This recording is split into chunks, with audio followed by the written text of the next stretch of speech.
A boy sits alone in a school cafeteria, no money in his pocket. Around him, the children of Korea's wealthiest families look at him like he doesn't belong, because in their world, he doesn't. His name is Han Tae-oh. The only thing he has is his mind.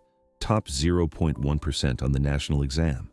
But intelligence doesn't buy respect here. It just makes the wrong people notice you.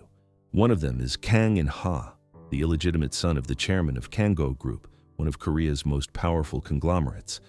In-ha has everything Tae-oh doesn't: money, freedom, a name that opens every door, and he can't stand that this nobody shares the same air. At lunch, In-ha starts it, feet on the seat, eyes full of contempt. Tae-oh ignores it as long as he can. Then In-ha dumps the tray on him. Tae-oh throws his back, fists, tables, fury, until a teacher drags them both to the office. They're both about to be punished. Then a student enters and announces that In-ha has been released by order of the director. In-ha smiles. Rules are for other people. Tae-oh gets a call. He runs across the city and arrives at a monastery where he finds his mother, head shaved, dressed as a nun. She's hiding. His stepfather got his life sentence reduced to 1 year. She tells Tae-oh to disappear. Now. Back at school, word spreads. Tae-oh's father is a criminal. Students pull away. They call him a bad influence. Then In-ha steps forward, in front of everyone, and says, "The sins of a father don't belong to his son." He extends his hand.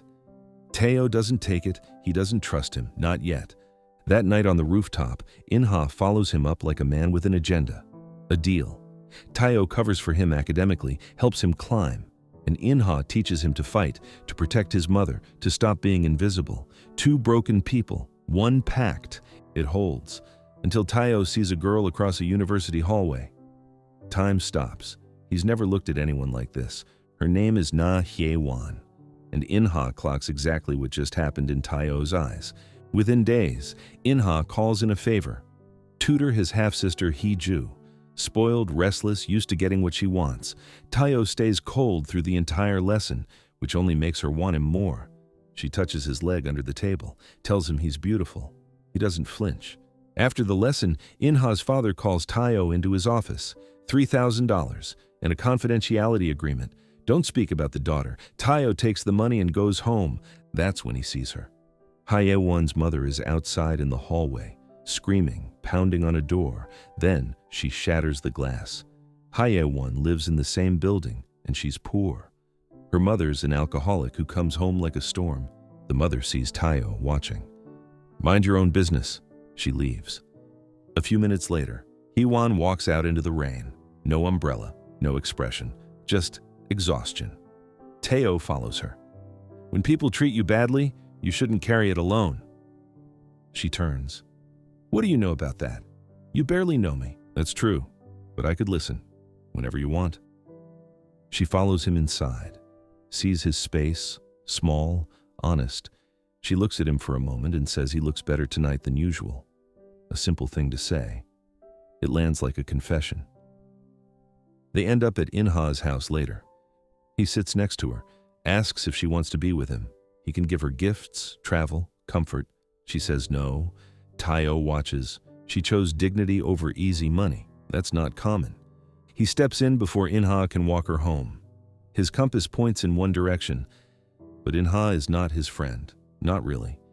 He grew up having everything, and now there's something he can't have. It's eating at him. Meanwhile, Hee-won's mother steals a briefcase from the casino where she works. 50 million won. She thinks she's made her move. The next day, men corner Hye-won outside the university. "Pay what your mother took." She tells them that woman is nothing to her.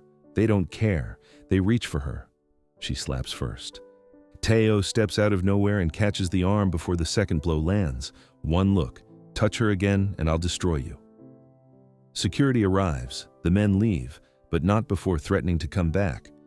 In-ha shows up minutes later. He reaches Hee-won, wraps his arms around her, then kisses her. Right there. Tae-oh watches from the doorway. Every movement of that kiss is a blade. He stands there until he can't, then walks away. Later, Hye-won is in the courtyard with a suitcase. She's moving into In-ha's residence. "If we continue, this won't end well. I want a better life, money, security. She walks toward the car. He reaches for her hand. She doesn't stop. He cries alone that night, quietly, furiously, swearing she'll understand what she's lost. 5 years pass. The boy who couldn't pay rent now walks the halls of Kang-oh Group, the chairman's personal speechwriter, then his secretary. His words shaped the most powerful business decisions in the country. The chairman trusts no one else at that level. The family hates him for it, especially In-ha. Hae-won is still with In-ha. She runs the company's political campaigns, lives in a mansion, has everything she said she wanted. But she hasn't forgotten Tae-oh's face. When they see each other for the first time in 5 years, something detonates. He holds it in, asks if she's getting married. She says maybe. She also tells him they can't be friends because they both already know what's still there. He decides 2 things: get her back, destroy In-ha. Then the chairman collapses. At the hospital, Hee-ju sees Tae-oh and feels everything she buried rise back up. Then someone hits him from behind. A robbery. He calls Hae-won. The line goes dead. She runs to the hospital, signs his surgical forms. When he wakes up, she's in the chair beside his bed. They hold hands. Neither lets go. In-ha walks in. Investigation closed. Then the real blow. His father approved the marriage. He and Hee-won are getting married. Something snaps. Tae-oh rips out his cables, walks to the chairman's office. The old man smiles. He wants grandchildren. He wants the family line secured. Hae-won's biological mother shows up at her door. First time in years. She wants a bank transfer, an apartment. If Hae-won refuses, she'll burn everything down. Hae-won throws a wine bottle against the wall. Her mother leaves. Later, $1 million appears in the mother's account. She completed a mission. Someone paid her to come. The wedding happens.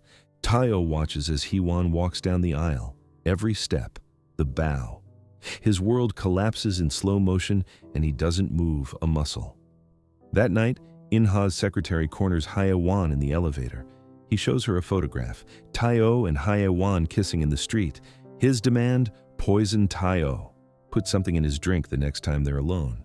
Then we see a room, blood on the floor, a spike in Tae-oh's hand, the secretary dead against the wall. Tae-oh doesn't remember anything. He leaves. The evidence is clean and it all points at him. Sedatives in his blood, a syringe in his pocket. 3 people used the private elevator that night. 2 are dead. The court rules, death penalty. In prison, the red death row insignia says everything. His lawyer tells In-ha there's a way to save him. Plead mental incapacitation. In-ha listens, then asks the lawyer to make sure the execution goes through. She visits Tae-oh in prison, shows him the bruise on her neck. He tells her, I'm getting out. A phone, a tunnel, 1 call. A 4th person is placed at the scene, Kang In-ha. Tae-oh walks straight into a police station and accuses him. In-ha is arrested at work. Evidence doesn't negotiate. Life sentence. Tae-oh visits him once, asks, why? All of it. Why? In-ha says quietly, because from the moment I met you, you were always better than me, and I never forgave you for it. He hands Tae-oh a photograph. The 3 of them, young, at university, laughing. They were happy once. If you've ever watched someone destroy everything beautiful in their life because they couldn't stand to lose, subscribe. This channel is for you. Tae-oh walks out into the light. Free. That same day, In-ha takes his own life in his cell. 3 years later, the chairman, now in a wheelchair, tells Tae-oh the company is his. Everything he came for from the very beginning, it's done. But the one thing he still doesn't have is standing down on the street. Hae-won. Her own life. Her own path. She never visited In-ha in prison. She told Tae-oh, I want to walk forward, not backward. He falls in love with her again in that sentence. That night they find each other. No titles, no power, no audience. Just 2 people who carried each other through years of damage. The next evening, Tae-oh watches fireworks above the city. He has the company, he has the life, and she's there, below. The only dream left worth having. Some people spend their whole lives climbing, only to realize the thing they were looking for was never at the top.